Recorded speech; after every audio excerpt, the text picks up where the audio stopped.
Voice of realtor में बाबर सिद्दीकी आपको खुशामदीद कहता है। इस वक्त मैं मौजूद हूँ उम्मीदवार बराए सूबाई असम्बली हल्का 101 बैरिस्टर मुश्तबा समसम के इलेक्शन ऑफिस के बाहर, और मैं आपको ये बताना चाहता हूँ कि आज़ाद हैसियत से बैरिस्टर मुश्तबा समसम जो है वो इस हल्के से इलेक्शन लड़ रहे हैं और यंगेस्ट कैंडिडेट हैं इस इलेक्शन के लिए। अंदर चलते हैं, उनसे बात करते हैं, जानने की कोशिश करते हैं सियासत में जो उन्होंने कदम रखा इसके पीछे वजूहात क्या हैं, तैयारी कैसी है, और फिर जब ये इंशाअल्लाह ताला मुंतखब हो जाएंगे और ऐवान में जाएंगे तो जो उन्होंने वादे अवाम से किए हैं अपने हल्के के अवाम से उनको पूरा करेंगे, और कितनी जो है वो उसके लिए इन्होंने कोशिशें की हैं या इनकी सोच इस हवाले से क्या है। आज़ाद उम्मीदवार बराए सूबाई असम्बली PS 101 बैरिस्टर मुश्तबा समसम हमारे साथ मौजूद हैं, उनसे बातचीत करते हैं। मुश्तबा, सबसे पहले आपका शुक्रिया कि आपने वॉइस ऑफ रियल्टर को वक्त दिया। आज माशाल्लाह आप बहुत मसरूफ़ रहे और आपकी कैंपेन जो है वो अब शुरू हो चुकी है। आप अवामी राब्ते में हैं, लोगों के पास जा रहे हैं, कॉर्नर मीटिंग्स हो रही हैं। क्या देख रहे हैं, कैसे लोग मिल रहे हैं, बुनियादी मसाइल जो हैं आपके हल्के में वो क्या हैं? अस्सलाम वालेकुम। सबसे पहले तो आप लोगों का शुक्रिया कि आप यहाँ पे आए, आपने टाइम दिया। अच्छा, कैंपेन के हवाले से ये कि कैंपेन अल्हम्दुलिल्लाह ज़ोर और शोर से जारी है। हम लोगों के पास जा रहे हैं, कॉर्नर मीटिंग्स भी कर रहे हैं, तो एक आज़ाद उम्मीदवार के तौर पे काफ़ी पजीराई भी मिल रही है, क्योंकि लोग कह रहे हैं यार 75 साल हो गए वोट दिए पार्टियों को, हाल हमारा वही है। तो इस लिहाज से तो काफ़ी पजीराई भी मिल रही है, लेकिन कुछ लोग ये भी कह रहे हैं कि आप आज़ाद हैं तो आप क्या करेंगे। लेकिन इन सब चीज़ों के बावजूद हम रुके नहीं हैं, हम अपने कैंपेन में निकले हैं, डोर टू डोर जा रहे हैं और कोशिश कर रहे हैं कि लोगों को कायल करें, लोगों को समझाएं कि अब नहीं तो कभी नहीं। अब कराची के लिए नहीं निकलोगे तो मैं समझता हूँ कि अब बहुत देर हो चुकी है। अब भी अगर नहीं निकले तो फिर अपने हाल के ज़िम्मेदार मैं समझता हूँ ये खुद होंगे। अच्छा मुश्तबा, ये भी बताइएगा साथ साथ कि अगर हम देखते हैं जो आपका हल्का है PS 101 जिसमें गुलिस्तान जौहर का कुछ इलाका आता है और ज़्यादातर इलाका जो है वो गुलशन इकबाल का आता है, क्या मसाइल हैं, बुनियादी मसाइल जो हैं वो क्या हैं? देखें, जो बुनियादी मसाइल हैं ना, सबसे ज़्यादा जो इशूज़ हैं हमारे हल्के में भी और पूरे कराची में, सबसे बड़ा इशू है बिजली का और पानी का। जहाँ भी हम जाते हैं, गुलशन इकबाल की आपने बात की तो अच्छा डेवलप्ड एरिया है, अच्छे लोग वहाँ पे रिहाइश में रहते हैं, लेकिन बुनियादी मसले यही हैं, पानी, बिजली। दूसरे अगर आप मसले की बात करें तो स्ट्रीट क्राइम का बहुत बड़ा इशू है, जो पूरा शहर इस मसाइल से दरपेश है।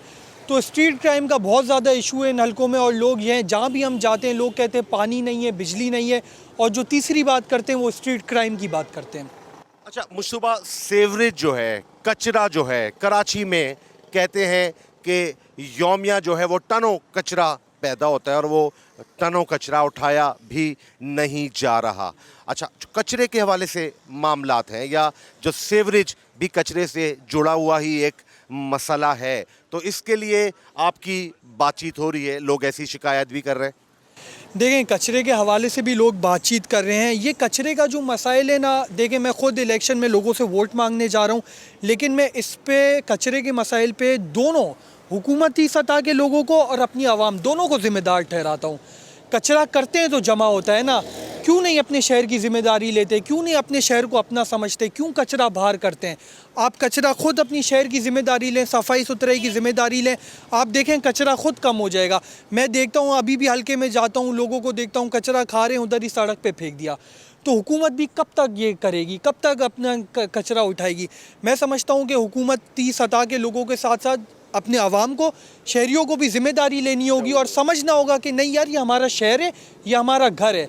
तो कचरे का मसाइल जब ही हल हो सकते हैं जब दोनों तरफ से लोग ज़िम्मेदारी उठाएं, आवाम भी हुकूमत भी, इंशाल्लाह कचरे का मसाइल भी हल हो जाएंगे। अच्छा, दूसरी बात ये, आप एक ट्रेंड सेट करने जा रहे हैं, ठीक है ना? आप जो है वो एक तिजारत, आपके वालिद साहब जो हैं वो तिजारती हल्के से ताल्लुक़ रखते हैं और एक माशाल्लाह उनका एक नाम है, और आप एक ट्रेंड सेट करने जा रहे हैं। क्या वजह थी कि आपने जहाँ इतनी सारी पॉलिटिकल पार्टीज़ हैं और इस उम्र में, इतनी कम उम्री में आपने जिसे कहते हैं ना भेड़ों के छत्ते में हाथ डालने की सोच फिक्र क्यों आई आपको, क्यों इस तरफ आए आप? देखें, बात यह है कि जो कराची का मैं हाल देखता हूँ ना तो मेरा दिल दुखता है।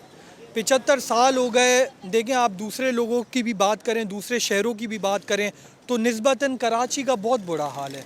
75 साल हो गए, वही सड़कें, वही कचरा, वही गटर उबल रहे हैं। तो मेरा इन सब चीज़ों को देख के बहुत दिल दुखता है। मैं जब बरतानिया में तालीम हासिल कर रहा था, मैंने यही सोचा था कि जब मुझे अमली सियासत का मौका मिलेगा, इंशाल्लाह मैदान में उतरूँगा और अपने कराची के लिए, अपने हलके के लिए, अपने सूबे के लिए ऐवान में आवाज़ उठाऊँगा। जी। मुश्तबा, आपका बहुत शुक्रिया कि आपने वॉइस ऑफ रियल्टर को वक्त दिया।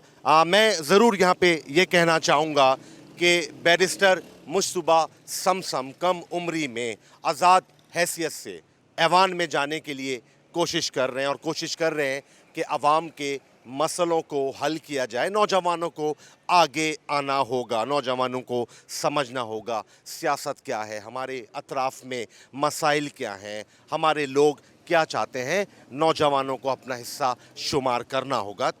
यही वजह होगी कि आने वाला कल आज से यकीनन बेहतर होगा। बहुत शुक्रिया।